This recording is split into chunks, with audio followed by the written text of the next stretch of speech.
Master അക്കാഡമിയുടെ ഒരു പുതിയ ക്ലാസ്സിലേക്ക് സ്വാഗതം. അപ്പോൾ നമ്മൾ ഇന്ന് HSAയുടെ ഒരു പുതിയ മൊഡ്യൂളാണ് സ്റ്റാർട്ട് ചെയ്യാൻ പോകുന്നത്. മൊഡ്യൂൾ 3 ആണ് നമ്മൾ സ്റ്റാർട്ട് ചെയ്യുന്നത്. അപ്പോൾ നമുക്കറിയാം HSAയുടെ നോട്ടിഫിക്കേഷനൊക്കെ വന്നിട്ടുണ്ട്. അപ്പോൾ എക്സാം ഉടനെ കാണും, ഒക്ടോബറിനിടയിൽ കാണും എന്നാണ് നമ്മുടെ കാലണ്ടറിൽ വന്നിരിക്കുന്നത്. സോ എല്ലാവരും നന്നായിട്ട് പ്രിപ്പയർ ചെയ്യുക. അപ്പോൾ നമുക്ക് ഈ മൊഡ്യൂൾ 3 ഒന്ന് അനലൈസ് ചെയ്തിട്ട് നമുക്ക് ഫസ്റ്റ് ടോപ്പിക്കിലേക്ക് പോവാം. സോ മൊഡ്യൂൾ 3 നമ്മൾ നോക്കുകയാണെങ്കിൽ നമ്മളുടെ first topic reflection, then refraction, dispersion, interference, diffraction, scattering, polarisation, fibre optics. ഇത്രയും നമ്മൾ ലൈറ്റുമായിട്ട് റിലേറ്റ് ചെയ്ത കുറച്ച് ഫിനോമിന, ലൈറ്റുമായിട്ട് റിലേറ്റ് ചെയ്ത അല്ലെങ്കിൽ ഒപ്റ്റിക്സുമായിട്ട് ബന്ധപ്പെട്ട കുറച്ച് യൂണിറ്റ്സ് ആണ് നമ്മൾ ഈ തന്നിരിക്കുന്ന ടോപ്പിക്കുകളൊക്കെ. Reflection, refraction, dispersion, interference, diffraction, scattering, polarisation, fibre optics. ഇതെല്ലാം നമ്മൾ 12th NCERT part 2 first chapter ഉണ്ട്, റേ ഒപ്റ്റിക്സ് എന്നും ആൻഡ് ഒപ്റ്റിക്കൽ ഇൻസ്ട്രുമെൻറ്റ്സ്. അതും അതിനോടൊപ്പം കുറച്ച് ഡിഗ്രി ലെവൽ കാര്യങ്ങളും കൂടെ പഠിച്ചിട്ടാണ് ഈ ഒരു ചാപ്റ്റർ നമ്മൾ പോകുന്നത്. പിന്നെ lasers, basic idea of spectroscopy. Spectroscopy എന്നൊക്കെ പറയുന്നത് നമ്മൾ ഡിഗ്രിക്ക് പഠിക്കുന്ന ഒരു ടോപ്പിക്കാണ് കേട്ടോ. Heat and thermodynamics, conduction, convection, radiation, laws of thermodynamics. ഈ തെർമോഡൈനാമിക്സ് എന്ന് പറയുന്നത് നമ്മളുടെ 11th ഒരു ചാപ്റ്ററാണ്. 11th NCERT സെക്കൻഡ് പാർട്ട് ടെക്സ്റ്റിലുള്ള ഒരു ഇമ്പോർട്ടൻറ്റ് ചാപ്റ്ററാണ് തെർമോഡൈനാമിക്സ്. Okay, Carnot engine. ഈ തെർമോഡൈനാമിക്സിൽ തന്നെ നമ്മൾ അതിൻ്റെ ഒരു ആപ്ലിക്കേഷനായിട്ട് കാർനോട്ട് എൻജിൻ പഠിക്കുന്നുണ്ട്, എൻട്രോപ്പി ഒക്കെ പഠിക്കുന്നു. അപ്പോൾ ഈ ഒരു ചാപ്റ്റർ എന്ന് പറയുന്നത് +2 ഉണ്ട്, അതിനോടൊപ്പം തന്നെ കുറച്ച് ഡിഗ്രി ലെവൽ, ഇത് ഡിഗ്രി ലെവൽ ടോപ്പിക്കാണ് ലേസേഴ്സ് ഒക്കെ. ഓക്കെ, ഇത് +1 topic. Last one statistical distribution, ensemble, face space, Maxwell Boltzmann statistics. ഇതെന്ന് പറയുന്നത് നമ്മുടെ ഡിഗ്രി ലെവൽ ടോപ്പിക്കാണ്. ഓക്കെ, അപ്പോൾ ഈ ഒരു എക്സാമിൽ 12th ലെവൽ മാത്രമല്ല, അതോടൊപ്പം ഡിഗ്രി ലെവൽ ചില ടോപ്പിക്സും കൂടെ ഉണ്ട്. അപ്പോൾ എല്ലാം കവർ ചെയ്ത് ഓരോ യൂണിറ്റും കൃത്യമായിട്ട് കവർ ചെയ്ത് പഠിക്കുക. എങ്കിലും നിങ്ങൾ കംപ്ലീറ്റ് ആയിട്ട് NCERT ടെക്സ്റ്റ് പഠിക്കുക. +1 +2 NCERT കംപ്ലീറ്റ് ടെക്സ്റ്റ് പഠിച്ചാലേ കുറേയൊക്കെ നമുക്ക് അതിൽ നിന്നും മാർക്ക് സ്കോർ ചെയ്യാൻ പറ്റും. പിന്നെ കുറച്ച് പോർഷൻസ് നമ്മൾ ഡിഗ്രി ലെവലും കൂടെ ഡീൽ ചെയ്യുന്നുണ്ട്. ഓക്കെ, അപ്പോൾ എല്ലാ യൂണിറ്റ്സും നമുക്ക് കൃത്യമായിട്ട് പഠിക്കാം. എല്ലാവർക്കും നന്നായിട്ട് എക്സാം എഴുതാൻ പറ്റട്ടെ. സോ നമുക്ക് നമ്മുടെ ടോപ്പിക്കിലേക്ക് പോവാം.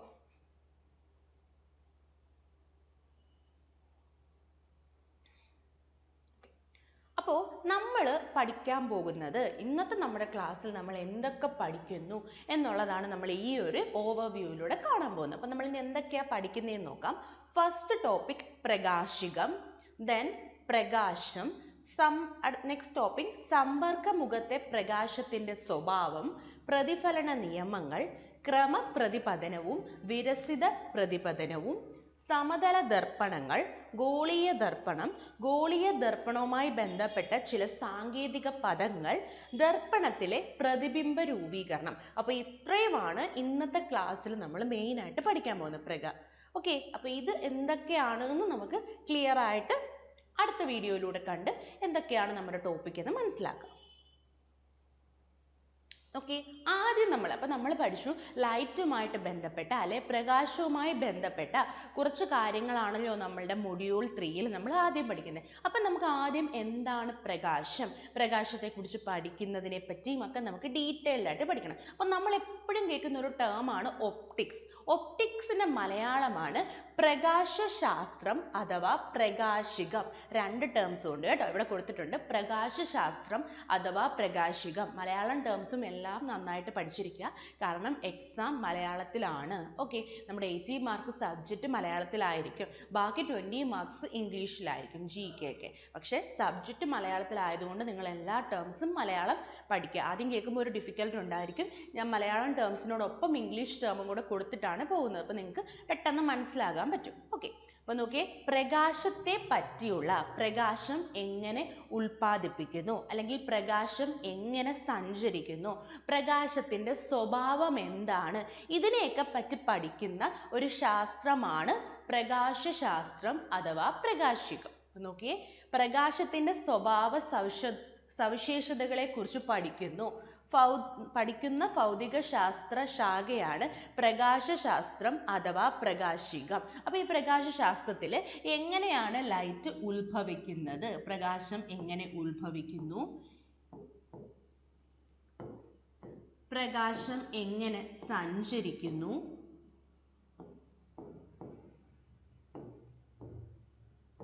പ്രകാശത്തിൻ്റെ സ്വഭാവം എന്താണ്, ഇത്തരത്തിലുള്ള പ്രകാശത്തിൻ്റെ എല്ലാ കാര്യങ്ങളുമാണ് പ്രകാശികം എന്ന ഒരു ശാഖയിലൂടെ നമ്മൾ പഠിക്കുന്നത്. ഇങ്ങനെയുള്ള ഈ പ്രകാശശാസ്ത്രം എന്ന ശാഖയെ നമ്മൾ പ്രധാനമായിട്ടും രണ്ടായിട്ട് തരംതിരിക്കും.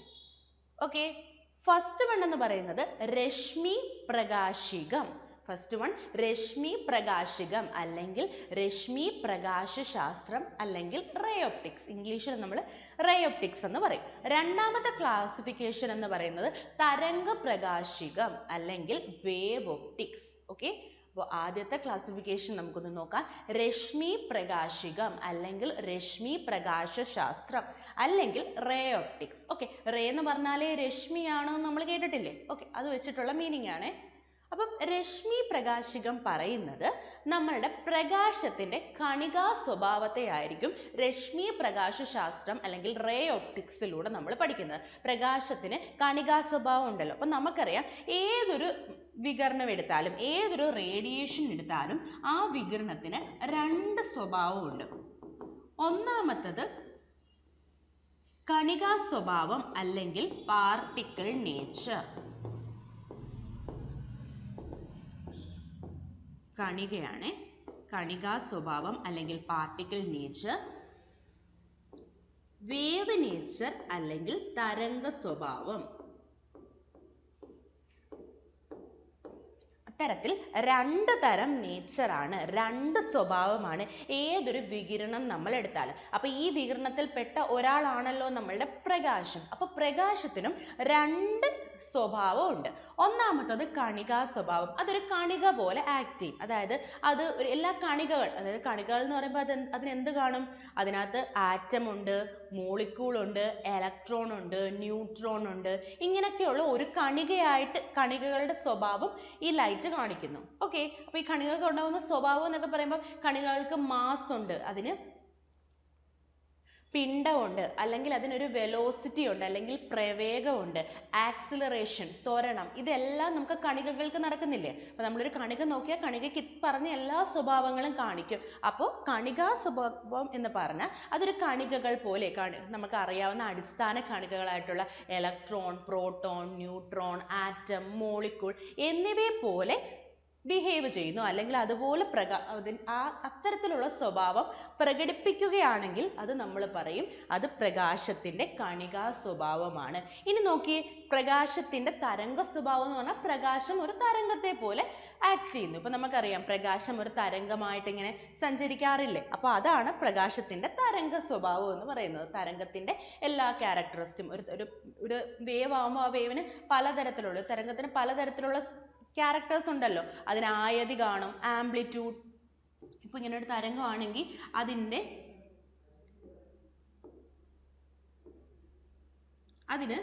അതിൻ്റെ മീൻ പൊസിഷനിൽ നിന്നും അല്ലെങ്കിൽ അതിൻ്റെ സന്തുലിത അവസ്ഥയിൽ നിന്നും ഉണ്ടാകുന്ന ഏറ്റവും കൂടുതലുള്ള സ്ഥാനാന്തരമല്ലേ ആംപ്ലിറ്റ്യൂഡ് എന്ന് നമ്മൾ പറയും, അല്ലെങ്കിൽ ആയതി എന്ന് പറയും. അപ്പം ആയതി കാണും, അതുപോലെ തന്നെ ഫ്രീക്വൻസി കാണും, വേവ് ലെങ്ത് അല്ലെങ്കിൽ തരംഗ ദൈർഘ്യം കാണും. ഇത്തരത്തിലുള്ള തരംഗത്തിനുള്ള എല്ലാ സ്വഭാവങ്ങളുമാണ് തരംഗ സ്വഭാവത്തിൽ ലൈറ്റ് കാണിക്കുന്നത്. ഓക്കെ, അപ്പോൾ റേഡിയേഷൻ ആയാലും ലൈറ്റ് ആയാലും അതിന് രണ്ട് തരത്തിലുള്ള സ്വഭാവം ഉണ്ടെന്ന് നമ്മൾ ആലോചിച്ചിരിക്കുക. ഫസ്റ്റ് വൺ കണികാ സ്വഭാവം, അത് കണികകളെ പോലെ പ്രവർത്തിക്കുന്നു. കണികകൾക്കുള്ള എല്ലാ സ്വഭാവവും ലൈറ്റിന് കാണും. ഓക്കെ, അടുത്തത് അതൊരു തരംഗത്തെ പോലെ പ്രവർത്തിക്കുന്നു. അതുകൊണ്ട് തരംഗത്തിനുണ്ടാകുന്ന എല്ലാ പ്രത്യേകതകളും നമ്മൾ നോക്കിക്കഴിഞ്ഞാൽ ലൈറ്റിനും കാണാൻ സാധിക്കും. ഓക്കെ, അപ്പോൾ ഈ റേ ഒപ്റ്റിക്സ് എന്ന് പറയുമ്പം ഈ പാർട്ടിക്കിൾ നേച്ചർ അല്ലെങ്കിൽ കണികാ സ്വഭാവത്തെ ആസ്പദമാക്കിയുള്ള ഇതാണ് റേ ഒപ്റ്റിക്സ് എന്ന് പറയുന്നത്. പ്രകാശത്തിൻ്റെ കണികാ സ്വഭാവത്തെ പറ്റി പഠിക്കുന്നതാണ് റേ ഒപ്റ്റിക്സ്. അപ്പോൾ ഈ കണികാ സ്വഭാവം നമ്മൾ നോക്കിക്കഴിഞ്ഞാൽ ഈ റേ ഒപ്റ്റിക്സ് അല്ലെങ്കിൽ കണികാ സ്വഭാവത്തെ ആസ്പദമാക്കിയ റേ ഒപ്റ്റിക്സ് രണ്ട് അടിസ്ഥാനമായിട്ടുള്ള കാര്യങ്ങളിൽ ആസ്പദമാക്കിയിട്ടാണ്. ഒന്നാമത്തത് പ്രകാശത്തിൻ്റെ നേർരേഖാ ചലനവും, അതായത് കണികാ സ്വഭാവത്തിൽ പറയുന്നത് പ്രകാശം എങ്ങനെ സഞ്ചരിക്കുന്നു, നേർരേഖയിലാണ് സഞ്ചരിക്കുന്നത്. ഇപ്പം നമുക്ക് അറിയാം, ഇപ്പം നമ്മുടെ റൂമിൽ ഒരു ഹോൾ ഉണ്ടെന്ന് വിചാരിക്കുക. ആ ഹോളിലൂടെ ലൈറ്റ് വരുമ്പോൾ നിങ്ങൾക്ക് നോക്കിയേ, ലൈറ്റ് എങ്ങനെ തന്നെ ട്രാവൽ ചെയ്യുന്നത്, ഒരു നേർരേഖ അല്ലെങ്കിൽ ഒരു സ്ട്രെയിറ്റ് ലൈൻ പോലെ അല്ലേ സഞ്ചരിക്കുന്നത്. അല്ലെങ്കിൽ ഇതിനെ ഇംഗ്ലീഷ് നമ്മൾ പറയും റെക്റ്റിലീനിയർ പ്രൊപ്പഗേഷൻ എന്ന് പറയും കേട്ടോ. റെക്റ്റിലീനിയർ ആയിട്ടാണ് അല്ലെ നേർരേഖയിൽ പ്രകാശം സഞ്ചരിക്കുന്നു. രണ്ടാമത്തെ പോയിന്റ്, പ്രകാശത്തിന്റെ പ്രതിഫലന നിയമവും അപവർത്തന നിയമങ്ങളും ഇവർ അനുസരിക്കും. പ്രകാശത്തിന്റെ പ്രതിഫലനം അല്ലെ പ്രതിഫലനം അല്ലെ പ്രതിപതനം എന്ന് പറഞ്ഞാൽ എന്താ അർത്ഥം, റിഫ്ലക്ഷൻ. പ്രകാശത്തിന്റെ റിഫ്ലക്ഷനുമായിട്ട് പ്രതിഫലന കുറേ നിയമങ്ങളൊക്കെ ഉണ്ട്, നമ്മൾ ഇനി അത് പറയും.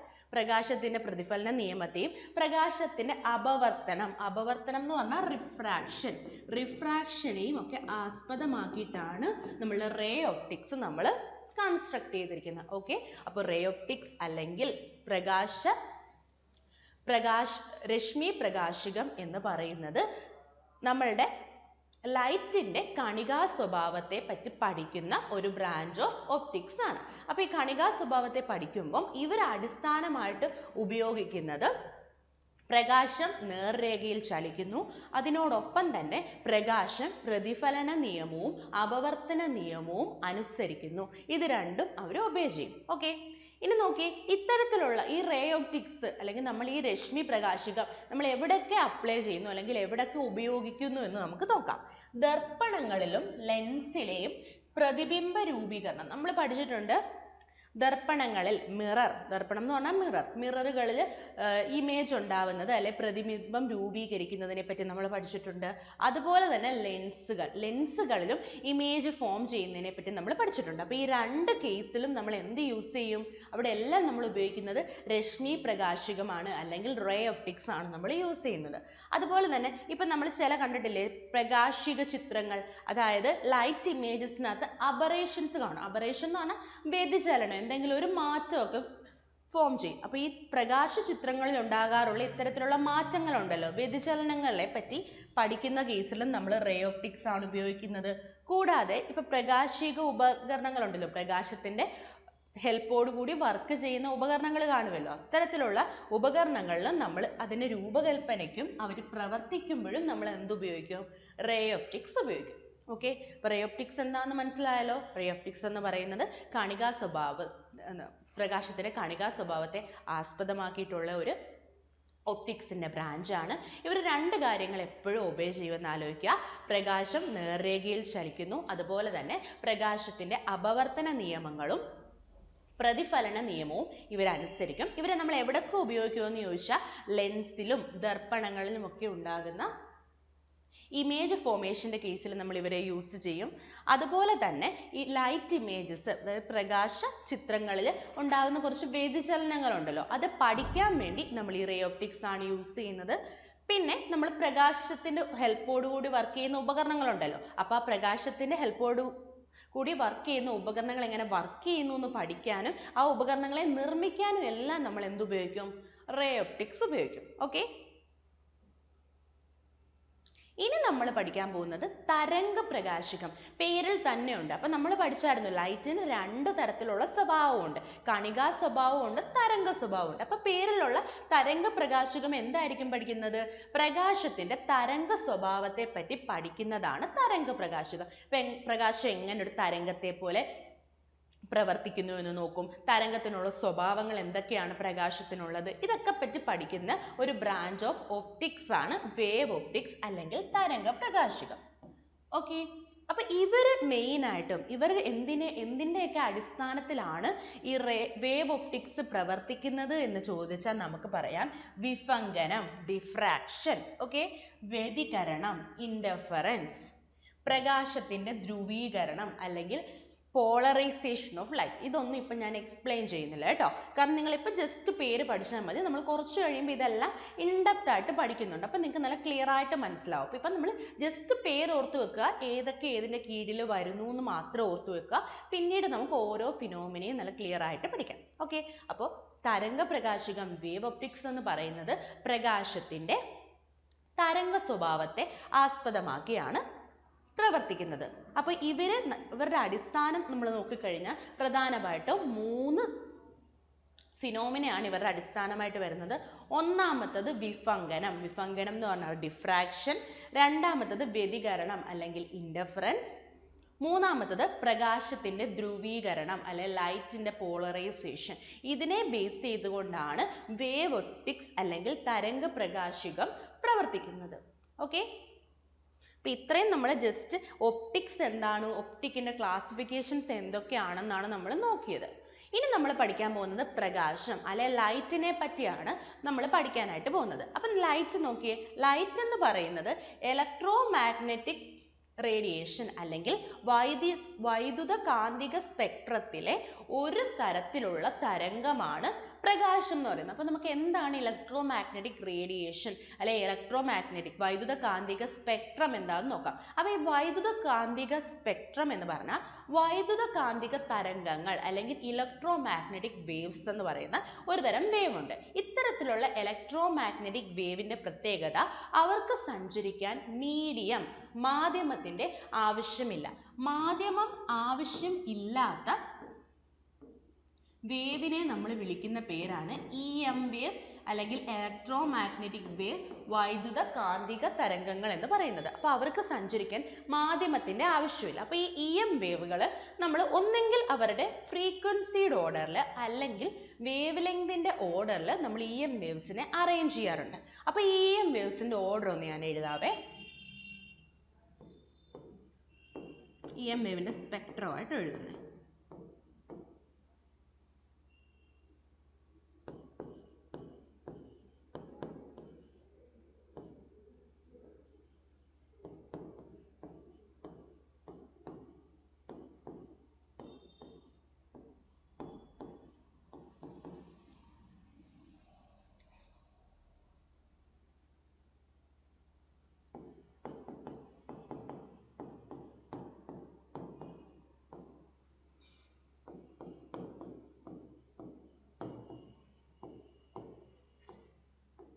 ഓക്കെ, അപ്പോൾ വൈദ്യുത കാന്തിക സ്പെക്ട്രം അല്ലെ വൈദ്യുത കാന്തിക തരംഗങ്ങളെ ഈ ഒരു ഓർഡറിൽ പഠിക്കണം. വൈദ്യുത കാന്തിക സ്പെക്ട്രം എന്ന് പറഞ്ഞാൽ ഇതെല്ലാം ഓരോ വൈദ്യുത കാന്തിക തരംഗങ്ങളാണ്. അവരെ നമ്മൾ അറേഞ്ച് ചെയ്ത് എഴുതുന്നതിനെയാണ് നമ്മൾ വൈദ്യുത കാന്തിക സ്പെക്ട്രം എന്ന് പറയുന്നത്. 2 രീതിയിൽ നമുക്ക് അറേഞ്ച് ചെയ്യാം. ആദ്യം നമുക്ക് ഈ വൈദ്യുത കാന്തിക സ്പെക്ട്രത്തിൽ ഏതൊക്കെ വൈദ്യുത കാന്തിക തരംഗങ്ങൾ ഉണ്ടെന്ന് നോക്കാം. ആദ്യത്തെ ആള് റേഡിയോ വേവ്സ്, കേട്ടിട്ടുണ്ടല്ലോ radio waves. Second one microwaves. Radio waves ഒക്കെയാണ് നമ്മൾ റേഡിയോയിലൊക്കെ യൂസ് ചെയ്യുന്നത്. ഓക്കെ, മൈക്രോവേവ് ആണ് മൈക്രോവേവ് അവനിലൊക്കെ നമ്മൾ ഉപയോഗിക്കുന്നത്. പിന്നെ ഇൻഫ്രാറെഡ്. അപ്പോൾ ഇൻഫ്രാറെഡ് വേവ്സിനെ നമ്മൾ മറ്റൊരു പേരിലും അറിയപ്പെടും. എന്താ അത്? ഹീറ്റ് വേവ്സ് അല്ലെങ്കിൽ ചൂട് തരംഗങ്ങൾ എന്നൊക്കെ പറയും കേട്ടോ. ഉഷ്ണതരംഗങ്ങൾ, ചൂട് തരംഗങ്ങൾ എന്നൊക്കെ അറിയപ്പെടുന്നത് ഇൻഫ്രാറെഡ്. അതായത് നമുക്ക് ശരീരത്തിൽ ഹീറ്റ് അല്ലെങ്കിൽ ചൂട് ഫീൽ ചെയ്യാൻ കാരണം അവിടെ എന്ത് വേവ് ഉണ്ടാവുന്നത് കൊണ്ടാണ്? ഇൻഫ്രാറെഡ് വേവ് ഫോം ചെയ്യുന്നത് കൊണ്ടാണ്. നെക്സ്റ്റ് വൺ വിസിബിൾ ലൈറ്റ്, അതായത് നമ്മൾ കാണുന്ന visible light. Then U V ultraviolet ആണ് കേട്ടോ. Ultraviolet rays, X rays, gamma rays. അപ്പോൾ ഇത്തരത്തിലുള്ള 7 റേസ് ആണ് ഇലക്ട്രോ മാഗ്നറ്റിക് സ്പെക്ട്രം അല്ലെങ്കിൽ വൈദ്യുത കാന്തിക സ്പെക്ട്രത്തിൽ അടങ്ങിയിരിക്കുന്ന 7 വൈദ്യുത കാന്തിക തരംഗങ്ങളെയാണ് നമ്മൾ ഈ കൊടുത്തിരിക്കുന്നത്. ഈ ഓർഡറിൽ തന്നെ കറക്റ്റായിട്ട് പഠിക്കണം കേട്ടോ. അപ്പോൾ ഈ ഒരു എഴുതിയിരിക്കുന്നത് അവരുടെ ഇൻക്രീസിങ് ഓർഡർ ഓഫ് ഫ്രീക്വൻസിയുടെ ബേസിസിലാണ് കേട്ടോ. ഫ്രീക്വൻസി കൂടുന്ന രീതിയിലാണ് നമ്മൾ ഇവിടെ എഴുതിയിരിക്കുന്നത്. ഇവിടെ നോക്കിയാൽ റേഡിയോ വേവിനായിരിക്കും ഫ്രീക്വൻസി ഏറ്റവും കുറവ്, അതിനേക്കാൾ കൂടുതൽ മൈക്രോ. ഏറ്റവും ഫ്രീക്വൻസി കൂടിയ വേവ് എന്ന് പറയുന്നത് നമ്മുടെ ഗാമ വേവ് ആണ് കേട്ടോ. ഏറ്റവും കൂടുതൽ ഫ്രീക്വൻസിൻ്റെ മലയാളം ഏതിട്ട് ഗാമ? ആവൃത്തി. അപ്പോൾ ഏറ്റവും കൂടുതൽ ആവൃത്തി ഉള്ളത് ആവൃത്തിയാണ്.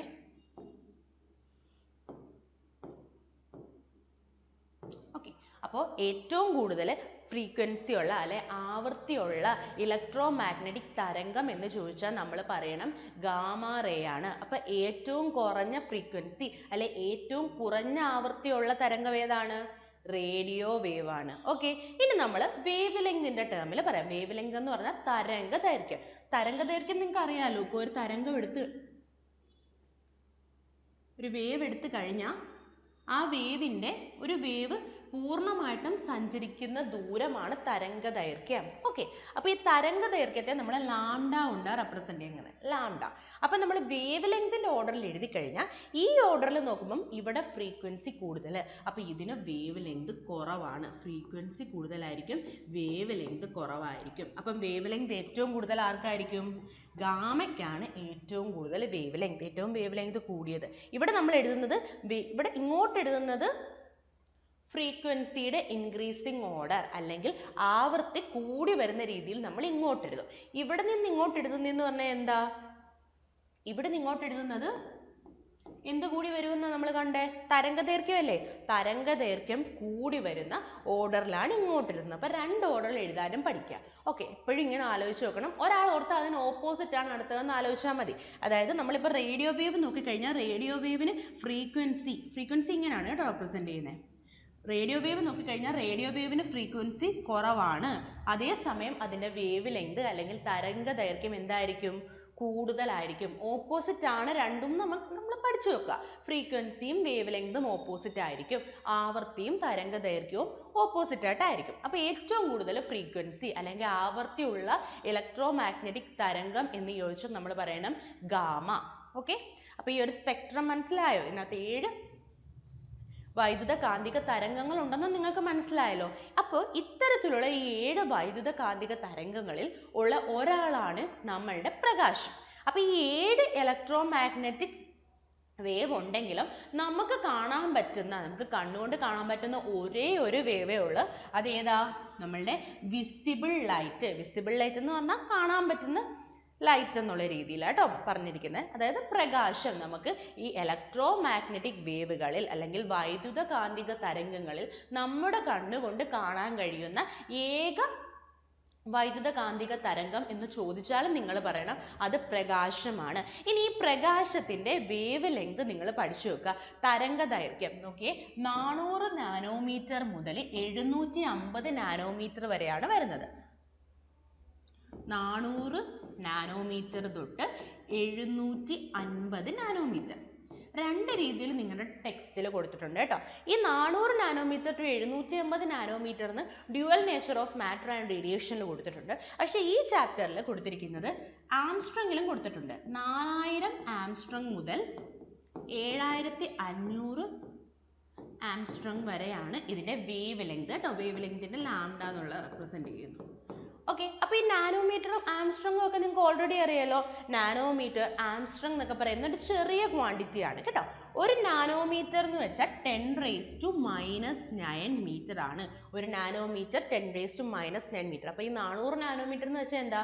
400 × 10⁻⁹ മുതൽ 750 × 10⁻⁹ വരെ വേവ് ലെങ്ത് ഉള്ള തരംഗ ദൈർഘ്യത്തിലുള്ള അവയാണ് നമ്മളുടെ പ്രകാശം. ഇനി വേറൊരു യൂണിറ്റാണ് ആംസ്ട്രോങ് എന്ന് പറയുന്നത്. ഒരു ആംസ്ട്രോങ് എന്ന് പറഞ്ഞാൽ 10⁻⁻10 ആണ്. അപ്പോൾ ഒരു ആംസ്ട്രോങ് 10⁻⁻10 ആണ്. അപ്പോൾ ആ ആംസ്ട്രോങ് റേഞ്ചിൽ പറഞ്ഞാൽ എന്ത് പറയാം? നമ്മളുടെ പ്രകാശത്തിൻ്റെ തരംഗ ദൈർഘ്യം എന്ന് പറയുന്നത് 4000 ആംസ്ട്രോങ് മുതൽ 7500 ആംസ്ട്രോങ്ങിന് ഇടയിലാണ് കേട്ടോ. അപ്പോൾ ഈ 2 റേഞ്ചിലും നമ്മളുടെ ലൈറ്റിൻ്റെ വേവ് ലെങ്ത് പറഞ്ഞിട്ടുണ്ട്. അതിപ്പോൾ നിങ്ങൾ കൃത്യമായിട്ട് ആലോചിച്ച് വെക്കണം കേട്ടോ. ലൈറ്റിൻ്റെ വേവ് ലെങ്ത് 400 മുതൽ 750 നാനോമീറ്റർ അല്ലെങ്കിൽ 4000 മുതൽ 7500 ആംസ്ട്രോങ് വരെയാണ്. ഓക്കെ, അടുത്ത പോയിന്റ് നമ്മൾ ആദ്യമേ പറഞ്ഞു, നമ്മൾ റേ ഒപ്റ്റിക്സിൽ നമ്മൾ എടുക്കുന്ന ഒരു അടിസ്ഥാനമല്ലേ ലൈറ്റ് സഞ്ചരിക്കുന്നത് നേർരേഖയിലായിരിക്കും. നമ്മൾ നോക്കിയാൽ മതി, ലൈറ്റ് എപ്പോഴും ഒരു നേർരേഖയിലാണ് ലൈറ്റ് സഞ്ചരിക്കുന്നത്. അപ്പോൾ ഇനി ഇംഗ്ലീഷ് ടേം എന്തായിരുന്നു? Rectilinear propagation of light. Light ഒരു സ്ട്രെയിറ്റ് ലൈൻ പോലെ ആയിരിക്കും ട്രാവൽ ചെയ്യുന്നത്, അല്ലെങ്കിൽ നേർരേഖ പോലെ സഞ്ചരിക്കുന്നു. ഇനി ലൈറ്റിൻ്റെ സ്പീഡ്, ഏത് ലൈറ്റ് ആയിക്കോട്ടെ, ഏതൊരു ഇലക്ട്രോ മാഗ്നറ്റിക് വേവ് ആയാലും വൈദ്യുത കാന്തിക തരംഗങ്ങളായാലും അവയ്ക്ക് ഒരു ശൂന്യാകാശത്തിലൂടെ, നമ്മളെ ശൂന്യാകാശത്തിലൂടെ അവരുടെ സ്പീഡാണ് നോക്കാൻ പോകുന്നത് കേട്ടോ. ശൂന്യാകാശത്തിൽ അവർക്കുള്ള വേഗത, ഈ വാല്യൂ പഠിച്ചു നോക്കണം. കാരണം ഇത് ഓൾറെഡി നമുക്ക് NCERT-യിലും SCERT-യിലും ഇതേ വാല്യൂ കൊടുത്തിട്ടുണ്ട്. അപ്പോൾ ഈ ഒരു വാല്യൂ നിങ്ങൾ ബൈഹാർട്ട് ചെയ്ത് പഠിക്കാം. Okay, 2.99792458 into 10⁻⁸ metre per second ആണ് കേട്ടോ യൂണിറ്റ് എന്ന് പറയുന്നത്. അതെങ്ങനെയാ മീറ്റർ പെർ സെക്കൻഡ് വന്നത് നിങ്ങൾക്ക് അറിയാമല്ലോ, കാരണം വെലോസിറ്റി എന്ന് പറഞ്ഞാൽ സ്പീഡ് അല്ലെങ്കിൽ വെലോസിറ്റി കണ്ടുപിടിക്കാൻ എന്ത് ചെയ്താൽ മതി? സ്പീഡിൻ്റെ കേസ് ആണെങ്കിൽ നമുക്ക് സ്പീഡ് കണ്ടുപിടിക്കാൻ ഡിസ്റ്റൻസിനെ നമ്മൾ ടൈം കൊണ്ട് ഡിവൈഡ് ചെയ്യുക. വെലോസിറ്റി ആണെങ്കിൽ ഡിസ്പ്ലേസ്മെൻറ്റിനെ ടൈം കൊണ്ട് ഡിവൈഡ് ചെയ്യുക. ഡിസ്റ്റൻസിൻ്റെയും ഡിസ്പ്ലേസ്മെൻറ്റിൻ്റെ എല്ലാം യൂണിറ്റ് മീറ്റർ ആണ്. ടൈം കൊണ്ട് ഡിവൈഡ് ചെയ്യുമ്പോൾ താഴെ എന്ത് വരും? ഒരെണ്ണം ചെയ്ത് കാണിക്കാം. വെലോസിറ്റി എന്ന് പറയുന്നത് ഡിസ്പ്ലേസ്മെൻറ്റ് ബൈ ടൈം ആണ്. ഡിസ്പ്ലേസ്മെൻറ്റ് എന്ന് പറഞ്ഞാൽ അവിടെ സഞ്ചരിച്ച ഡിസ്പ്ലേസ്മെൻറ്റ് നമ്മൾ ഏത് യൂണിറ്റിലാണ് പറയുന്നത്? മീറ്ററിലല്ലേ? മീറ്റർ, ടൈം എപ്പോഴും സെക്കൻഡ്. അപ്പോൾ m/s-നെ നമുക്ക് ഇങ്ങനെ റെപ്രസെൻറ്റ് ചെയ്യാം, ഒരു സ്ലാഷ് ഇട്ട് മീറ്റർ പെർ സെക്കൻഡ്. ഓക്കെ, അപ്പോൾ നോക്കിയേ, ശൂന്യതയിൽ നമുക്കറിയാം ഈ ലൈറ്റ്, അതായത് EM വേവ് എല്ലാം ആരിൽ നിന്ന് വരും? സൂര്യനിൽ നിന്നും വരും. അവർ ശൂന്യാകാശത്തൂടെ സഞ്ചരിച്ചിട്ടല്ലേ ഭൂമിയിലെത്തുന്നത്. അപ്പോൾ ഈ ശൂന്യാകാശത്തിൽ ഇവരുടെ സ്പീഡ് എപ്പോഴും ഒരുപോലെ തന്നെ നിലനിൽക്കും. അപ്പം അതേ EM വേവിനകത്ത് ഉൾപ്പെടുന്ന ഒരു വേവ് ആണല്ലോ നമ്മുടെ ലൈറ്റ് എന്ന് പറയുന്നത്. അപ്പം ലൈറ്റിൻ്റെയും വേഗത നോക്കിയേ കോൺസ്റ്റൻ്റ് ആയിരിക്കും, ഈ വാല്യൂ മാറുന്നില്ല കേട്ടോ. 2.99792458 into 10⁻⁸ മീറ്റർ പെർ സെക്കൻഡ്. ഇതിന് ഇത്രയും നമ്മൾ എഴുതാതെ നമ്മൾ അപ്രോക്സിമേറ്റ് ആയിട്ട് എഴുതും 3 × 10⁻⁸ മീറ്റർ പെർ സെക്കൻഡ്. ഓക്കെ, അപ്പോൾ ഇതിനെ നമ്മൾ ലൈറ്റിൻ്റെ വേഗതയെ, ശൂന്യാകാശത്തിലുള്ള ലൈറ്റിൻ്റെ വേഗതയെ നമ്മൾ വെലോസിറ്റിക്ക് വിക്ക് പകരം നമ്മൾ സി കൊണ്ടാണ് റെപ്രസെൻറ്റ് ചെയ്യുന്നത്. അതായത് ഇവിടെ സി വന്ന സി എന്ന് പറയുന്നത് ശൂന്യാകാശത്തിലുള്ള ലൈറ്റിൻ്റെയോ ഏതെങ്കിലും ഒരു EM വേവിൻ്റെയോ പ്രകാശത്തെയാണ് നമ്മൾ സി കൊണ്ട് റെപ്രസെൻറ്റ് ചെയ്യുക. അപ്പോൾ സിയുടെ വാല്യൂ എത്ര നമ്മൾ പഠിച്ചത്? 2.99792458 മീറ്റർ പെർ സെക്കൻഡ്, അല്ലെങ്കിൽ 3 × 10⁻⁸ മീറ്റർ പെർ സെക്കൻഡ് എന്ന് പറയാം. ഓക്കെ, ഇനി അടുത്തത് പ്രകാശത്തിൻ്റെ സഞ്ചാരപാതയെ പ്രകാശരശ്മി എന്ന് പറയും. അതായത് നമ്മളിപ്പോൾ ഒരു പ്രകാശത്തിന് ഒരു പ്രകാശം എന്ന് നമ്മൾ പറഞ്ഞു ഇങ്ങനെ സ്ട്രെയിറ്റ് ലൈനായിട്ടല്ലേ പോകുന്നത്, അല്ലെങ്കിൽ എന്ത് പറഞ്ഞു? സ്ട്രെയിറ്റ് ലൈനിൻ്റെ മറ്റൊരു പേരാണ് എന്ത്? നേർരേഖയിൽ സഞ്ചരിക്കുന്നു. അപ്പോൾ ഇങ്ങനെ നേർരേഖയിൽ സഞ്ചരിക്കുന്ന ഈ പ്രകാശത്തിന് ഞാനിപ്പോൾ അതിൻ്റെ ഒരു ദിശയും കൂടെ കാണിക്കുന്നു. ഓക്കെ, അപ്പോൾ ഇവരെ നമ്മൾ വിളിക്കും പ്രകാശരശ്മി, അതായത് പ്രകാശത്തിൻ്റെ സഞ്ചാരപാത. ഈ പ്രകാശം ഇപ്പോൾ എങ്ങോട്ടാണ് സഞ്ചരിക്കുന്നത്, അതിൻ്റെ പാത ഇപ്പം വ്യക്തമായിട്ട് മനസ്സിലായില്ലേ? അത് ഈ ഒരു ഡയറക്ഷനിലേക്കാണ് ആക്ട് ചെയ്യുന്നത്. അപ്പം നമ്മൾ സഞ്ചാരപാതയും കൂടെ പറഞ്ഞാൽ നമ്മൾ ഈ പ്രകാശത്തെ പിന്നെ വിളിക്കും റേ അല്ലെങ്കിൽ രശ്മി. പ്രകാശത്തിൻ്റെ ഒരു രശ്മിയാണ്, കാരണം എപ്പോഴും പ്രകാശരശ്മി ദിശ കാണിച്ചുകൊണ്ടേയിരിക്കും. അടുത്തത് ഈ പ്രകാശരശ്മിയുടെ കൂട്ടത്തെ, ഇപ്പോൾ ഒരുപാട് പ്രകാശരശ്മി ഇങ്ങനെ ഉണ്ട്, അങ്ങനാണെങ്കിൽ നമ്മൾ ഇവരുടെ കൂട്ടത്തെ നമ്മൾ വിളിക്കും ബീം എന്ന് വിളിക്കും. ബീം അല്ലെങ്കിൽ പ്രകാശകിരണം. ഓക്കെ, അപ്പോൾ ഒരൊറ്റ പ്രകാശത്തിൻ്റെ ഡയറക്ഷൻ, ഇപ്പോൾ ഒരു ലൈൻ മാത്രം, ഇപ്പോൾ ഒരു പ്രകാശം ഒറ്റ ഡയറക്ഷൻ മാത്രമുള്ള ഒരു ഒറ്റ പ്രകാശമേ ഉള്ള ഇത് പ്രകാശരശ്മി. ഇങ്ങനെ ഒരുപാട് പ്രകാശരശ്മികളുടെ കൂട്ടം ഉണ്ടെങ്കിൽ നമ്മൾ എന്തെന്ന് വിളിക്കും? പ്രകാശകിരണം അല്ലെങ്കിൽ ബീം എന്ന് നമ്മൾ വിളിക്കും. ഓക്കെ, കൊടുത്തിട്ടുണ്ട് കേട്ടോ, ബീം ഓഫ് ലൈറ്റ്. ഇംഗ്ലീഷും മലയാളവും കൂടെ ചേർത്തിട്ട് തന്നെ പോകുന്നത്. ഓക്കെ, നെക്സ്റ്റ് വൺ, പ്രതിഫലനം, അപവർത്തനം, പ്രകീർണനം. ഇതൊക്കെ പ്രകാശം കാണിക്കുന്ന പ്രതിഭാസങ്ങളാണ്. ഒരുപാട് പ്രകാശ പ്രതിഭാസങ്ങളുണ്ട്, അതിൽ 2-3 എണ്ണേ ഇവിടെ ലിസ്റ്റ് ചെയ്തിട്ടുള്ളൂ. പ്രതിഫലനം അല്ലെ പ്രതിപതനം, അതായത് ലൈറ്റിനെ റിഫ്ലക്റ്റ് ചെയ്യുന്നു. നെക്സ്റ്റ് അപവർത്തനം, അപവർത്തനം എന്ന് പറഞ്ഞാൽ റിഫ്രാക്ഷൻ. ഓക്കെ, പ്രകീർണനം അല്ലെങ്കിൽ ഡിസ്പെർഷൻ. ഇതൊക്കെ നമ്മുടെ പ്രകാശത്തിൻ്റെ ഓരോ പ്രതിഭാസങ്ങളാണ്. അപ്പോൾ നമ്മളിവിടെ പറഞ്ഞത് പ്രകാശം എന്ന് പറയുന്നത് വൈദ്യുത കാന്തിക സ്പെക്ട്രത്തിലെ അതിനകത്തുള്ള ഒരു തരംഗമാണ്. അതിൻ്റെ തരംഗ ദൈർഘ്യം എന്ന് പറയുന്നത് 400 മുതൽ 750 നാനോമീറ്റർ അല്ലെങ്കിൽ 4000 മുതൽ 7500 ആംസ്ട്രോങ് വരെയാണ് വരുന്നത്. ഇനി പ്രകാശം എപ്പോഴും നേർരേഖയിലാണ് സഞ്ചരിക്കുന്നത്.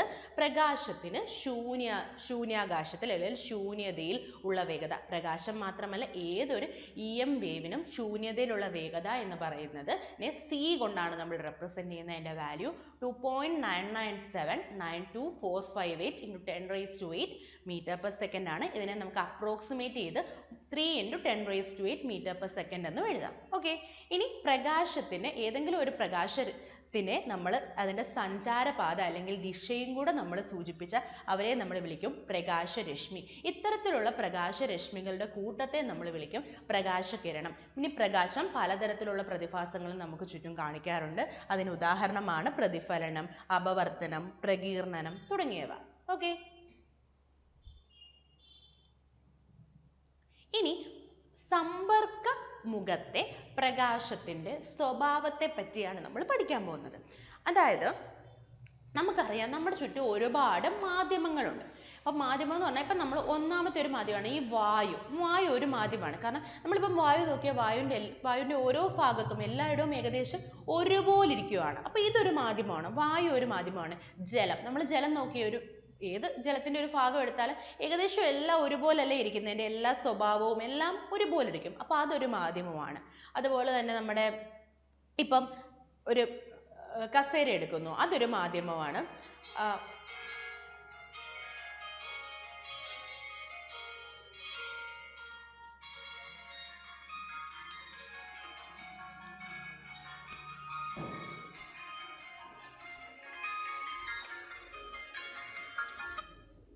ക്ലാസ് എടുക്കുവാണെങ്കിൽ ഞാൻ പിന്നെ വിളിക്കാം.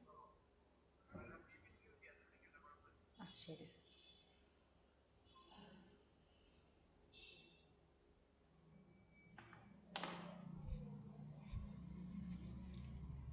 ഓക്കെ, അപ്പോൾ മാധ്യമം, അപ്പം നമ്മളിപ്പോൾ പറഞ്ഞ മാധ്യമങ്ങളെ പറ്റിയാണ്. നമ്മളിപ്പോൾ മാധ്യമം നോക്കിക്കഴിഞ്ഞാൽ ഇപ്പം നമ്മളുടെ വായു നോക്കിയാൽ വായുവിൻ്റെ എല്ലാ ഭാഗവും ഏകദേശം ഒരുപോലെയല്ലേ ഇരിക്കുന്നത്. ഇപ്പം വായുവിൻ്റെ ഓരോ പോർഷൻ നോക്കിയാൽ ഇപ്പം നമ്മൾ വായുവിൻ്റെ ഒരു ഭാഗം നോക്കുന്നു, അടുത്ത ഭാഗം നോക്കുന്നു, അവിടുത്തെ എല്ലാത്തിൻ്റെയും സ്വഭാവം ഏകദേശം സെയിം ആയിട്ടിരിക്കും. അതുകൊണ്ട് ഒരുപോലെ, അതായത് യൂണിഫോമിലി അത് കോമ്പോസ് ചെയ്തു എന്നുള്ള രീതിയിൽ നമുക്ക് ഇംഗ്ലീഷിൽ പറയാം. അതായത് എല്ലായിടവും നോക്കിയാൽ നമുക്ക് ഒരുപോലെ ആയിരിക്കും അതിൻ്റെ സ്വഭാവം കാണിക്കുന്നത്. അപ്പോൾ അതൊരു മാധ്യമമാണ്. അപ്പം വായു ഒരു മാധ്യമമാണ്. നമ്മളെടുത്ത ജലം ഒരു മാധ്യമമാണ്. നമ്മുടെ ഡയമണ്ട്, ഇപ്പോൾ ഡയമണ്ട് ഏതൊരു പോർഷൻ, ഇപ്പോൾ ഡയമണ്ട് എടുക്കുന്നു, അതിൻ്റെ ഏതൊരു സെക്ഷൻ നോക്കിയാലും അതെല്ലാം ഒരുപോലല്ലേ സ്വഭാവം കാണിക്കുന്നത്. അപ്പം നമ്മുടെ ഡയമണ്ട് ഒരു മാധ്യമമാണ്. ഒരു കസേര ഒരു മാധ്യമമായിട്ട് എടുക്കുക. അപ്പം പലതരത്തിലുള്ള മാധ്യമങ്ങൾ നമ്മുടെ ചുറ്റുമുണ്ട്. അപ്പോൾ ഈ പ്രകാശം വരുമ്പം ഒരു പ്രകാശം രണ്ട് മാധ്യമങ്ങളുടെ സമ്പർക്കമുഖം എന്ന് പറഞ്ഞാൽ രണ്ട് മാധ്യമങ്ങളുടെ ഇടയിലുള്ള ഒരു സെപ്പറേഷൻ കാണുമല്ലോ, ഒരു സമ്പർക്കത്തിൻ്റെ ഇടയിലുള്ള സെപ്പറേഷൻ. ഇവിടെ വരുമ്പോൾ പ്രകാശത്തിന് എന്ത് പറ്റുന്നു? അത് അടുത്തൊരു ഫിഗർ കാണുമ്പോൾ നിങ്ങൾക്ക് മനസ്സിലാവും. ഇവിടെ നോക്കിയേ, ഇതൊരു മീഡിയം. അതായത് ഇപ്പം നിങ്ങൾ എയർ ആണ്, അതാണ്ട് ഈ മീഡിയം 1 എന്ന് എഴുതിയിരിക്കുന്നത്. ഇതിപ്പോൾ നിങ്ങൾ എയർ ആണ് നോക്കിയേ, ഒന്നാമത്തെ മീഡിയം. അപ്പോൾ ഈ ഒന്നാമത്തെ മീഡിയം ഇവിടെ മൊത്തം എയർ ഇരിക്കുന്നു. ഓക്കെ, വായുവാൽ നിറഞ്ഞിരിക്കുകയാണ്. ഇത് നോക്കിയാൽ രണ്ടാമത്തെ ഇങ്ങനെ ഒരു ഗ്ലാസ് സ്ലാബാണ് വെച്ചിരിക്കുന്നത്. ഇതപ്പോൾ ഒരു രണ്ടാമത്തെ മീഡിയം അല്ലേ, ഗ്ലാസ് സ്ലാബ്. നോക്കിയാൽ ഗ്ലാസ് സ്ലാബിൻ്റെ എല്ലായിടത്തും ഒരുപോലത്തെ സ്വഭാവം. പക്ഷേ ഇതും ഇതിൻ്റെ സ്വഭാവവും എയറുമായിട്ടുള്ള സ്വഭാവവും എന്താ വ്യത്യാസമാണ്, ഒരുപോലെയല്ല. അതുകൊണ്ടാണ് ഇവർ രണ്ട് മീഡിയമായിട്ട് മാറി. ഇതിൻ്റെ അതേ സ്വഭാവമായിരുന്നു ഇതൊരൊറ്റ മീഡിയമായിട്ടല്ലേ വരൂ, അങ്ങനല്ലല്ലോ. ഇതൊരു മീഡിയം, കാരണം എയർ ആണ്. എയറിൻ്റെ എവിടെ നോക്കിയാലും എല്ലായിടത്തെ സ്വഭാവം ഒരുപോലാണ്. അപ്പോൾ എയർ ഒരു മീഡിയമാണ്.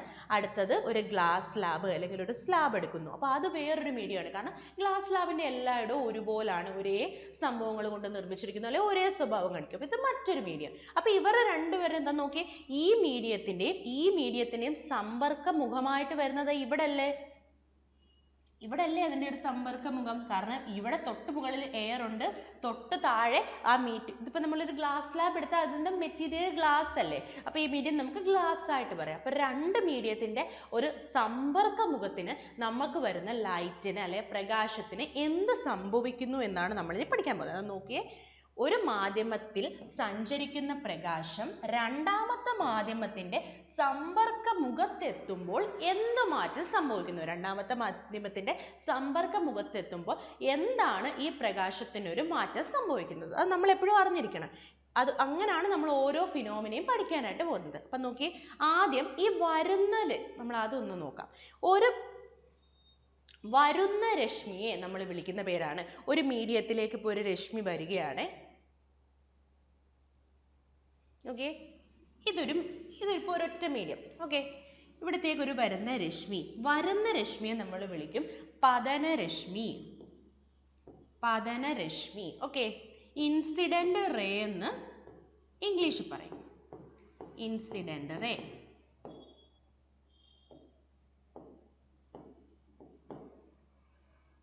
ഓക്കെ, ഇനി വന്ന് തിരിച്ചു പോകുന്ന രണ്ട് രശ്മികളാണ് നമ്മൾ അടുത്തത് പറയുമ്പോൾ. അപ്പോൾ എപ്പോഴും വരുന്ന രശ്മിയെ എവിടേക്കെങ്കിലും പതിക്കാനായിട്ട് പോവല്ലേ, ഇപ്പം ഇങ്ങോട്ടേക്ക് വന്ന് ഇപ്പം ഈ ഒരു സർഫസ് ആണെന്ന് വിചാരിക്കുക, ഈ ഒരു സർഫസിലേക്ക് പതിക്കാൻ വരുന്ന ഈ രശ്മിയെ നമുക്ക് പതന രശ്മി എന്ന് വിളിക്കാം. അപ്പം നോക്കിയേ, ഒരു രശ്മി, അപ്പോൾ ഈ വരുന്ന ഒരു പ്രകാശം ഇങ്ങനെ വരുവാണ്, ഈ വന്നിട്ട് അത് എന്ത് ചെയ്യുന്നു, രണ്ട് മാധ്യമങ്ങളുടെയും ആ ഇടനിലയിൽ ആ ഒരു സെപ്പറേഷനിൽ വന്ന് അത് തട്ടുന്നു.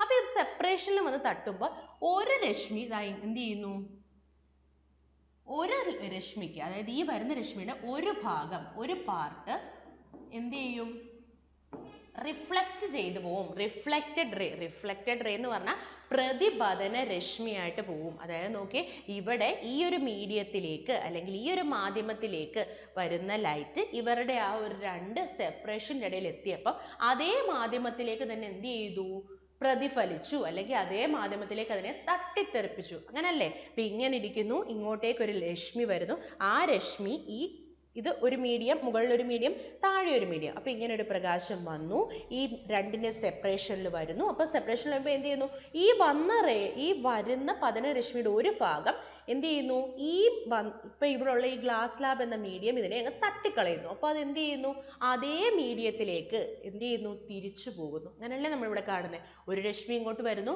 ആ രശ്മി അതേ മീഡിയത്തിലേക്ക് തന്നെ തട്ടിത്തെറിക്കപ്പെട്ടു. അപ്പോൾ ഈ രശ്മിയെ നമ്മൾ വിളിക്കും പ്രതിപതന രശ്മി.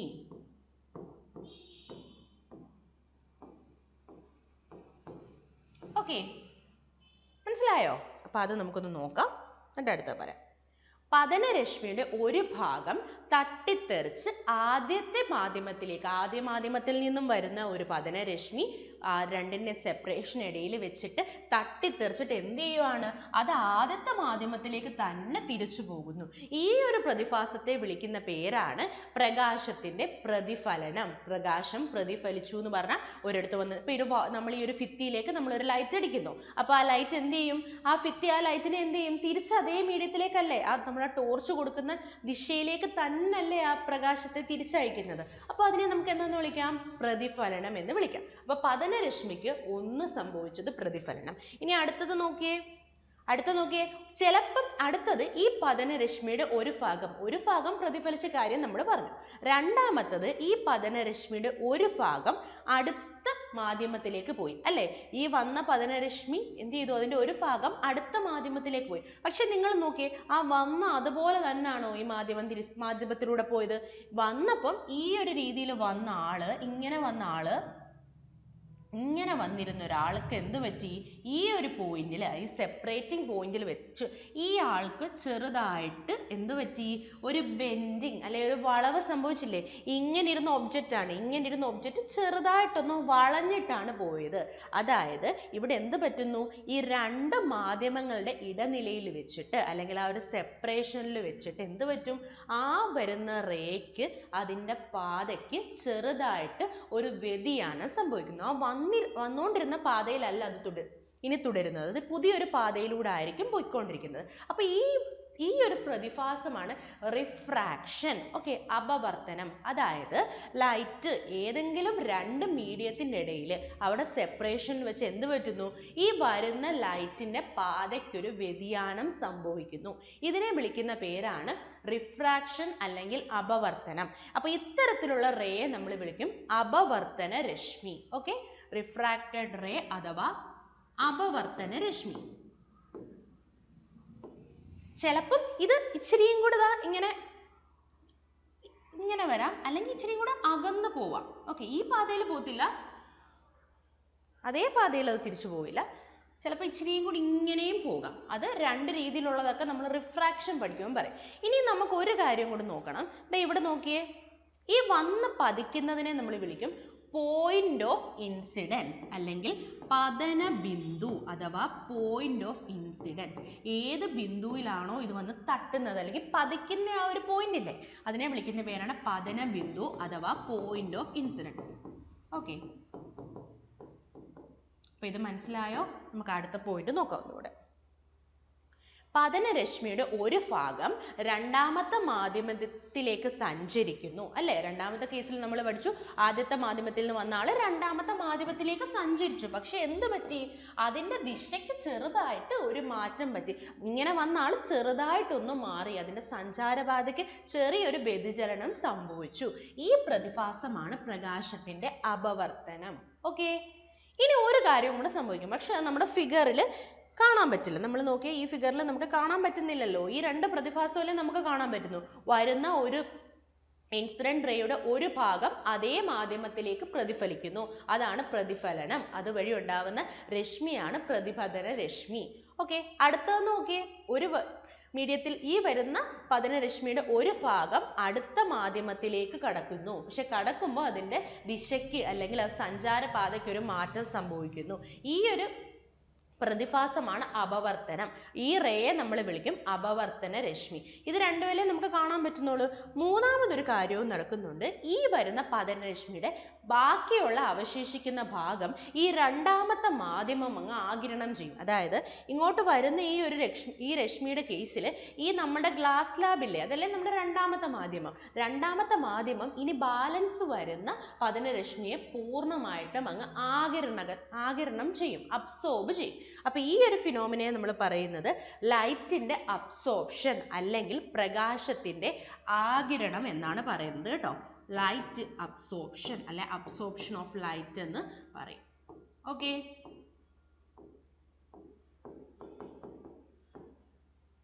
ഓക്കെ, അപ്പോൾ ഈ മൂന്ന് ഫിനോമിന മനസ്സിലായല്ലോ. രണ്ട് മീഡിയത്തിൻ്റെ സെപ്പറേഷനിൽ വെച്ചിട്ട് റിഫ്ലക്ഷൻ നടക്കുന്നു, റിഫ്രാക്ഷൻ നടക്കുന്നു, അബ്സോർപ്ഷൻ നടക്കുന്നു. ഓക്കെ, പറഞ്ഞതുകൊണ്ടാണ് കേട്ടോ വീണ്ടും എക്സ്പ്ലെയിൻ ചെയ്യാത്തത്. ക്ലിയർ ആയെന്ന് വിശ്വസിക്കുന്നു. അടുത്ത ടോപ്പിക്കാണ്. ഇനി നമ്മൾ ആദ്യത്തെ ഫിനോമിനയിലേക്ക് പോകും. അപ്പം നമ്മൾ ഇത്രയും നേരം ലൈറ്റിനെ പറ്റി പഠിച്ചു, ഒപ്റ്റിക്സിനെ പറ്റി പഠിച്ചു. ഇനി നമ്മൾ ലൈറ്റിനെ പറ്റി ഓരോ ഫിനോമിന പഠിക്കും. അപ്പോൾ ആദ്യം നമ്മൾ പഠിക്കാൻ പോകുന്ന ഫിനോമിനയാണ് പ്രതിഫലനം. അപ്പോൾ ഈ പ്രതിഫലനം പഠിക്കും. അപ്പോൾ പ്രതിഫലനം നമ്മളിപ്പോൾ ഓൾറെഡി പഠിച്ചു. എന്താണ്? ലൈറ്റ് ഒരു മീഡിയത്തിലേക്ക് വരുമ്പം ആ മീഡിയം ലൈറ്റിനെ അതേ മീഡിയത്തിലേക്ക് തന്നെ തട്ടിത്തെറിപ്പിക്കുന്ന ഫിനോമിനയാണ് പ്രതിഫലനം അല്ലെങ്കിൽ റിഫ്ലക്ഷൻ. അപ്പോൾ ഈ പ്രതിഫലനം നടത്തുന്ന എല്ലാ വസ്തുക്കളും ഈ രണ്ട് നിയമങ്ങൾ അനുസരിച്ചിരിക്കണം. അതിനായിട്ട് നമുക്ക് ആദ്യം ഒരു ഫിഗർ നോക്കാം. അപ്പം നോക്കിയേ, ഇങ്ങോട്ടേക്ക് വന്ന് പതിക്കുന്ന രശ്മിയെ നമ്മൾ പറഞ്ഞു എന്താ? ഇൻസിഡന്റ് റേ, പതനരശ്മി. ഓക്കെ, ഈ ടച്ച് ചെയ്യുന്ന ഈ ഒരു പോയിന്റിനെ നമ്മൾ എന്താ പറഞ്ഞേ? പതന ബിന്ദു അല്ലെങ്കിൽ പോയിന്റ് ഓഫ് ഇൻസിഡൻസ്.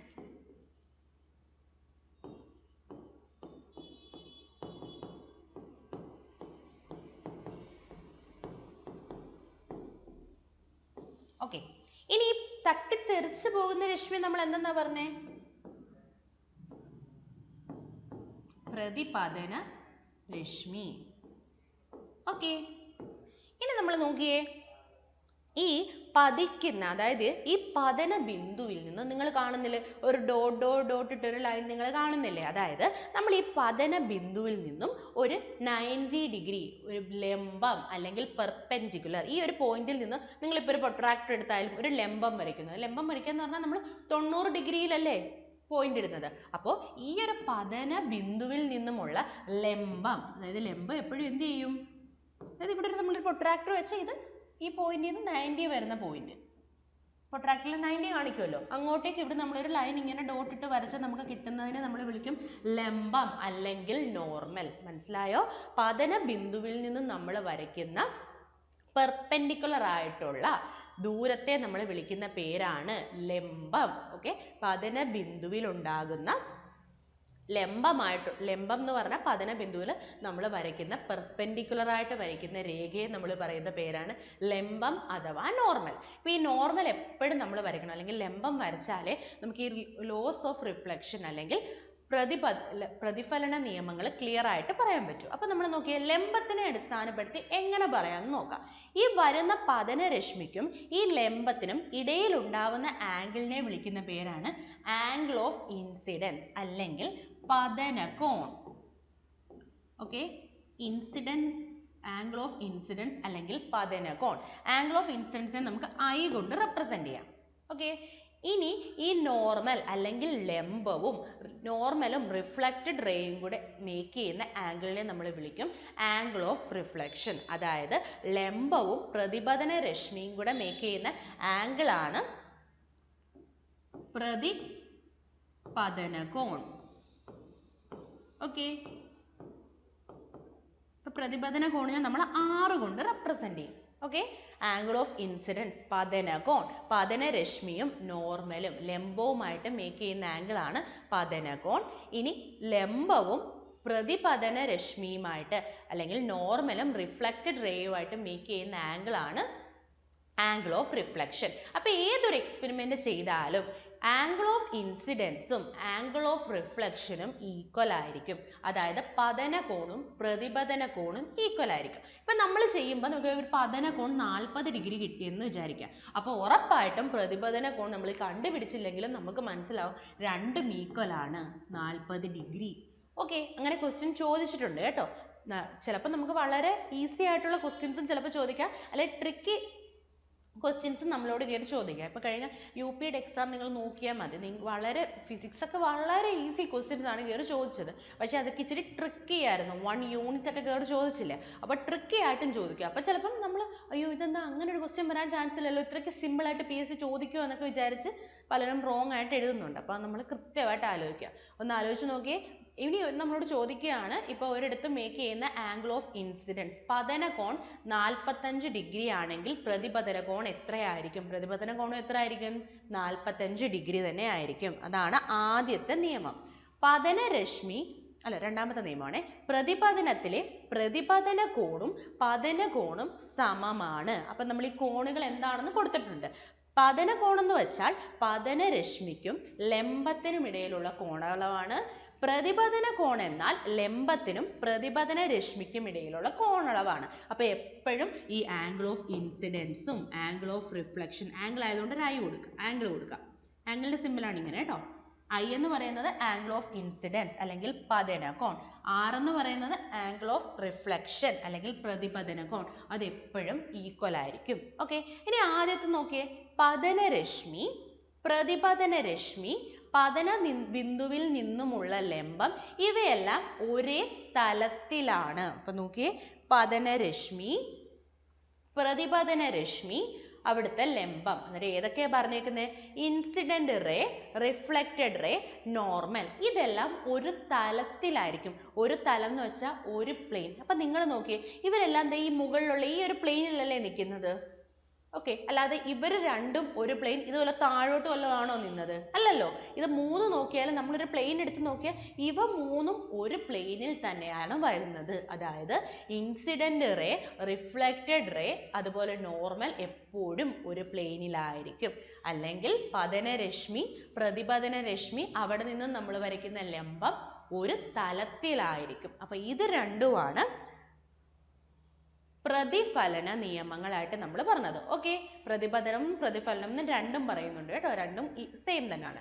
അപ്പോൾ പ്രതിഫലന നിയമങ്ങൾ നമ്മൾ 2 എണ്ണം പഠിച്ചു. ആംഗിൾ ഓഫ് ഇൻസിഡൻസും ആംഗിൾ ഓഫ് റിഫ്ലക്ഷനും ഈക്വൽ ആയിരിക്കും. പതന രശ്മി, പ്രതിപതന രശ്മി, പതന ബിന്ദുവും എല്ലാം എന്ത് ചെയ്യും? ഒരു തലത്തിൽ അല്ലെങ്കിൽ ഒരു പ്ലെയിനിൽ നിലനിൽക്കും. ഓക്കെ. അപ്പം നമ്മളിപ്പോൾ ഈ കണ്ട പ്രതിപതന നിയമങ്ങൾ, ഈ പ്രതിപതന നിയമങ്ങൾ സമതല പ്രതലങ്ങളിലും ഗോളീയ പ്രതലങ്ങളിലും സാധ്യമാകാറുണ്ട്. അപ്പം നമ്മളുടെ മനസ്സിൽ എപ്പോഴും ചിന്തിക്കും, അയ്യോ ഈ നടക്കുന്ന ഈ പ്രതിഫലന നിയമങ്ങൾ അല്ലെ ലോസ് ഓഫ് റിഫ്ലക്ഷൻ ഈ പ്ലെയിൻ ആയിട്ടുള്ള, സമതലം എന്ന് പറഞ്ഞാൽ പ്ലെയിൻ ആയിട്ടുള്ള ഇങ്ങനെ നിരന്ന് കിടക്കുന്ന ഒരു പ്ലെയിൻ സർഫസിൽ മാത്രമേ നടക്കൂ. നമ്മുടെ മനസ്സിൽ എപ്പോഴും ഈ ഒരു ഇമേജിലേ വരൂ. പക്ഷെ അങ്ങനെ മാത്രമല്ല, ഇതിപ്പോൾ ഇങ്ങനെ ഗോളീയമായിട്ട്, അതായത് ഗോളീയം എന്ന് പറഞ്ഞാൽ ഗോളത്തിൻ്റെ ഭാഗമായിട്ടുള്ള, ഒന്നെങ്കിൽ ഇങ്ങനെ ആകാം, ഇങ്ങനെ ഒരു ഗോളം, ഈ ഗോളീയമായിട്ടുള്ള ഇതെല്ലാം ഗോളീയമായിട്ടുള്ള സർഫസുകളാണ്. ഓക്കെ. അതായത് ഈ റിഫ്ലക്ഷൻ എന്ന് പറയുന്ന റിഫ്ലക്ഷൻ്റെ നിയമങ്ങൾ പ്രതലങ്ങളിലും സമതല പ്രതലങ്ങളിലും, അതായത് പ്ലെയിൻ സർഫസിലും, പ്ലെയിൻ ആയിട്ടുള്ള സർഫസിലും, അതുപോലെ തന്നെ ഗോളീയമായിട്ടുള്ള സർഫസുകളിലും. ഗോളീയ സർഫസ് എന്ന് പറഞ്ഞാൽ സ്പെറിക്കൽ ആയിട്ടുള്ള, സ്പിയറിൻ്റെയൊക്കെ ഷേപ്പില്ലേ, നമ്മുടെ ബോളൊക്കെ നമ്മൾ സ്പിയറിൻ ഷേപ്പ് അല്ലേ, നമ്മൾ കളിക്കാനൊക്കെ ഉപയോഗിക്കുന്ന ബോളില്ലേ, അതെല്ലാം ഒരു സ്ഫിയർ അല്ലേ. അപ്പോൾ സ്ഫെറിക്കൽ തലങ്ങളിലും അതുപോലെ തന്നെ പ്ലെയിൻ ആയിട്ടുള്ള തലങ്ങളിലെല്ലാം ഈ റിഫ്ലക്ഷൻ്റെ നിയമങ്ങൾ പാലിക്കാറുണ്ട് കേട്ടോ. ഇതൊക്കെ ഒരു നല്ല ക്വസ്റ്റ്യൻ ആയിട്ട് ചോദിക്കുക. ഗോളീയ തലങ്ങളിൽ പ്രതിഫലന നിയമങ്ങൾ അനുസരിക്കാറുണ്ടോ എന്ന് ചോദിച്ചാൽ എന്ത് പറയണം? ഉണ്ട്. ഗോളീയ തലങ്ങളിലായിക്കോട്ടെ സമതലങ്ങളിലായിക്കോട്ടെ എല്ലായിടത്തും എന്തുണ്ട്? പ്രതിഫലന നിയമങ്ങൾ അനുസരിക്കാറുണ്ട്. അപ്പോൾ ഇനി നമുക്ക് എന്താണ് പലതരത്തിലുള്ള പ്രതിപതനങ്ങളുണ്ട് അത് നോക്കാം. ആദ്യം നമുക്ക് പലതരത്തിലുള്ള പ്രതിപതനങ്ങളെ പറ്റി നോക്കാം. അതായത് ഡിഫറെൻറ്റ് ടൈപ്സ് ഓഫ് റിഫ്ലക്ഷൻ ആണ് നമ്മൾ നോക്കാൻ പോകുന്നത്. ആദ്യത്തേത് റെഗുലർ റിഫ്ലക്ഷൻ. ഓക്കെ, അതായത് നിങ്ങളൊന്ന് ആലോചിച്ച് നോക്കിയത് ഇങ്ങനെ റെഗുലറായിട്ടുള്ള, ഇപ്പം നമ്മൾ നേരെയുള്ള ഇങ്ങനെ ഒരു സർഫസ്, അപ്പോൾ നമ്മൾ നിരപ്പായി കിടക്കുന്ന ഒരു റോഡ് തന്നെ നിങ്ങൾ മനസ്സിലോട്ട് ആലോചിക്കാം. അപ്പോൾ ഇങ്ങനൊരു റോഡിൽ ഫുൾ എല്ലാവരും ഇങ്ങനെ നിരന്ന് കിടക്കുകയാണ്. അതായത് എല്ലാം ഒരുപോലെ ഇങ്ങനെ നിരന്ന് കിടക്കുന്ന ഒരു നിരപ്പായ ഒരു സ്ഥലം. അപ്പോൾ ഇങ്ങനെ ഇത്തരത്തിലുള്ള ഒരു സ്ഥലത്തേക്ക് ഒരു പ്രകാശം വന്ന് തട്ടുന്നു. അപ്പോൾ ആ പ്രകാശം അതുപോലെ തന്നെ റിഫ്ലക്റ്റ് ചെയ്യുന്നു. വീണ്ടും ഒരു വന്ന് പ്രകാശം തട്ടുന്നു, ഇങ്ങനെ റിഫ്ലക്റ്റ് ചെയ്യുന്നു. നല്ല രീതിയിലൊരു പിക്ചർ നമുക്ക് അടുത്തത് കാണാം. നോക്കിയേ, ഇതൊരു മിനുസമായിട്ടുള്ളതാണ് കണ്ടോ. എല്ലായിടത്തും മിനുസം ഒരുപോലെ ഇരിക്കുന്നത്, ഒരുപോലെ മിനുസമായൊരു റോഡിലേക്ക് വന്ന് പ്രകാശം വീഴുന്നതായിട്ട് ആലോചിച്ച് നോക്കിയേ. അവിടെ പ്രകാശം വീഴുന്നു നന്നായിട്ട്, അതുപോലെ നല്ല രീതിയിലല്ലേ റിഫ്ലക്ഷൻ. അപ്പം നമ്മളിവിടെ നോക്കിയേ, ഈ നടക്കുന്ന ഒരു റിഫ്ലക്ഷൻ ഒരു ക്രമമായിട്ടല്ലേ, ഒരു ഓർഡറിൽ തന്നെ അല്ലേ നടക്കുന്നില്ല. അതൊരു ക്രമമില്ലാതെ ഓർഡർ ഇല്ലാതാണോ ഇവിടെ നടക്കുന്നത്? ഇവർക്ക് എല്ലാവർക്കും ഒരു ഓർഡർ ഇല്ലേ? ഓർഡറായിട്ടല്ലേ ഇവർ നടക്കുന്നത്, അല്ലെങ്കിൽ ക്രമമായിട്ടല്ലേ? അപ്പോൾ ഇത്തരത്തിലുള്ള റിഫ്ലക്ഷനാണ് ക്രമ പ്രതിഫലനം എന്ന് പറയുന്നത്. അത് നോക്കിയേ, മിനുസമുള്ള തലങ്ങളിൽ പ്രകാശം പതിക്കുമ്പം അവർക്ക് എന്ത് പറ്റും? ക്രമമായിട്ടാണ് അവർ പ്രതിഫലിക്കുന്നത്, അല്ലെങ്കിൽ പ്രതിപദിക്കുന്നത് ക്രമമായിട്ടായിരിക്കും, നല്ല ഓർഡേർഡ് ആയിട്ടായിരിക്കും അവർ ഓരോരുത്തരും ഇങ്ങനെ റിഫ്ലക്റ്റ് ചെയ്ത് പോകുന്നത്. ഇത്തരത്തിലുള്ള റിഫ്ലക്ഷനാണ് ക്രമപ്രതിപതനം. അതിന് ഇംഗ്ലീഷിൽ പറയും റെഗുലർ റിഫ്ലക്ഷൻ. അതായത് അവരെല്ലാവരും റെഗുലറായിട്ടാണ് റിഫ്ലക്റ്റ് ആയി പോയത്.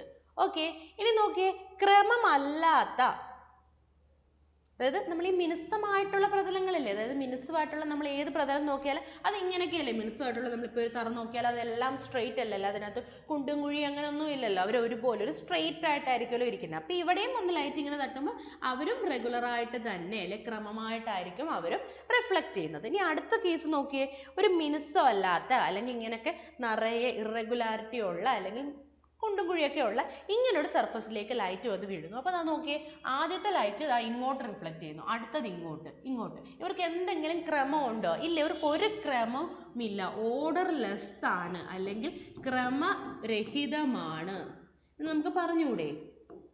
അപ്പോൾ ഇവിടെ ഒരു ലൈറ്റ് വന്ന് വീണപ്പം എന്ത് ചെയ്തില്ല? ക്രമമായിട്ട് അവിടെ ഒരു റിഫ്ലക്ഷൻ നടന്നില്ല. ക്രമരഹിതം അല്ലെങ്കിൽ ക്രമമല്ലാതാണ് ഇവിടെ റിഫ്ലക്ഷൻ നടന്നത്. പക്ഷേ ഇവിടുത്തെ കേസിലോ അവർ ക്രമമായിട്ടാണ് റിഫ്ലക്റ്റ് ചെയ്തത്. അപ്പോൾ ഇത്തരത്തിലുള്ള ക്രമരഹിതമായിട്ട് ആണ് നമ്മൾക്ക് പുറത്തേക്ക് വരുന്ന പ്രതിപതന രശ്മികളെങ്കിൽ ഇത്തരത്തിലുള്ള റിഫ്ലക്ഷനെ നമ്മൾ ക്രമരഹിത റിഫ്ലക്ഷൻ, അല്ലെങ്കിൽ മറ്റൊരു പേരും നമ്മൾ പറയും സ്കാറ്റേർഡ് റിഫ്ലക്ഷൻ അഥവാ വിസരിത പ്രതിപതനം എന്ന് നമ്മൾ പറയും കേട്ടോ. വിസരണം നമ്മൾ പറയും. സ്കാറ്ററിങ് എന്ന് പറഞ്ഞ ഫിനോമിനയൊക്കെ നമ്മൾ പഠിക്കും. ആ ഒരു രീതിയിൽ സ്കാറ്റർ ചെയ്യാന്ന് പറഞ്ഞാൽ നമ്മൾ പറയുന്നില്ലേ, ചിന്നിച്ചിതറി പോവുക എന്നുള്ള രീതി. അതാ ഇംഗ്ലീഷ് ടേം, മലയാളം ടേം വിസരിതം എന്നുള്ളതും കൂടെ വന്നത് കേട്ടോ. വിസരിതവും ഉണ്ട്, ക്രമരഹിതവും ഉണ്ട് കേട്ടോ. ഓക്കെ, അപ്പം നോക്കിയേ, മിനുസമല്ലാത്ത പ്രതലങ്ങളിൽ പ്രകാശം പതിക്കുമ്പോൾ പല ദിശകളിലേക്ക് അവർ ചിന്നിച്ചെതറിയാണ് പോകുന്നത്. ഇതാണ് വിസരിത പ്രതിപതനം അല്ലെങ്കിൽ ക്രമരഹിത പ്രതിപതനം. ഇവർക്ക് പറയുന്ന ഇംഗ്ലീഷ് ടേമാണ് ഡിഫ്യൂസ്ഡ് റിഫ്ലക്ഷൻ. ഓക്കെ, അപ്പം മിനുസമല്ലാത്ത എല്ലാ തറകളും കുണ്ടും കുഴിയൊക്കെയുള്ള റോഡുകൾ ഇവരിലെല്ലാം നടക്കുന്നത് ക്രമരഹിത പ്രതിപതനമാണ്. പക്ഷെ നിരപ്പാർന്ന ഒരു തലത്തിൽ അല്ലെങ്കിൽ മിനുസമാർന്നൊരു തലത്തിൽ എന്ത് ചെയ്യും? പ്രകാശം ക്രമമായിട്ടായിരിക്കും പ്രതിപദിക്കുന്നത്. അത്തരത്തിലുള്ള പ്രതിപതനമാണ് ക്രമപ്രതിപതനം അല്ലെങ്കിൽ റെഗുലർ റിഫ്ലക്ഷൻ. ഓക്കെ, അപ്പോൾ രണ്ട് തരത്തിലുള്ള റിഫ്ലക്ഷൻ നമ്മൾ പഠിച്ചില്ലേ? ഓക്കെ, എൻ്റെ ഫിഗറാണ്.